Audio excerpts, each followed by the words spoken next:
Imagine a nation poised to showcase its footballing potential, yet its key stadiums are undergoing significant renovations and new constructions to meet the international standards. Kenya is currently in the midst of upgrading its stadium infrastructure to align with the Confederation of African Football requirements. While prominent venues like Nyayo National Stadium and Kasarani Stadium are classified as Category 2, they are in the process of being enhanced to potentially meet higher standards. Meanwhile, new projects like Raila Odinga Stadium and the ongoing renovations at Moi Stadium aim to address the gaps in facilities and amenities. As Kenya prepares to co-host the 2027 African Cup of Nations with Uganda and Tanzania, these developments are crucial for ensuring that the country's stadiums can support major international events. Join us as we explore the ambitious efforts to elevate Kenya's football infrastructure and the impact these upgrades will have on the nation's ability to host significant tournaments. Stay tuned as we examine the transformation of Kenya's stadiums and the road ahead for its footballing future. I am Opati Samuel.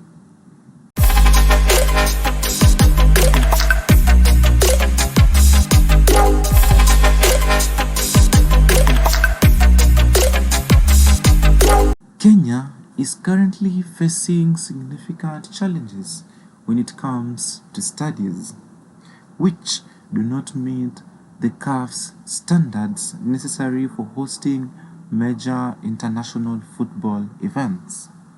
Among the key facilities, Nyayo National Stadium and Moi International Sports Center in Kasarani are classified as Category 2. This classification allows them to host CAF Champions League and Confederation Cup preliminaries round matches.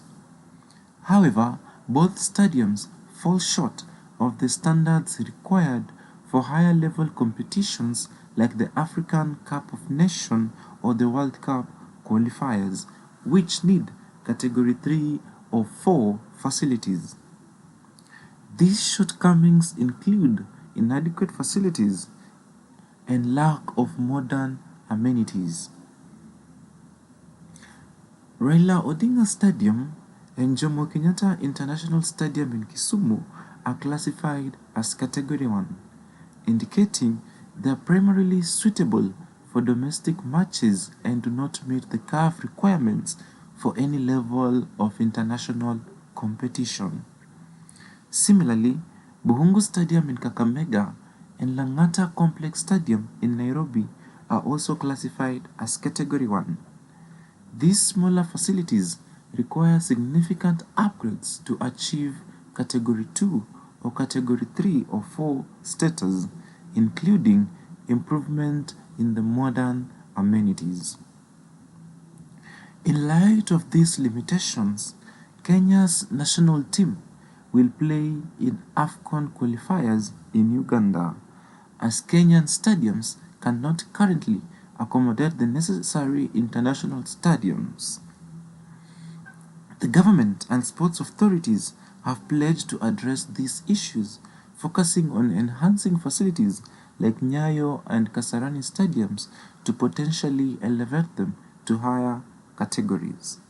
I know these contractors myself, having worked with them in the transport and road sector, and they do a good job also in that sector. So they have proven themselves before, but we will not leave anything to chance. Oversight will continue, and I believe the work they are doing here is already visibly by what they are doing, it's commendable. But that does not mean they sleep on the job. We say mgema akisifiwa pengine ataongeza tempo maji. We are on course. in terms of the progress, looking at it against the set timelines. And it is really gratifying to see how much AFCON portends in terms of contributing to the revamping and enhancing the sports facilities in the country.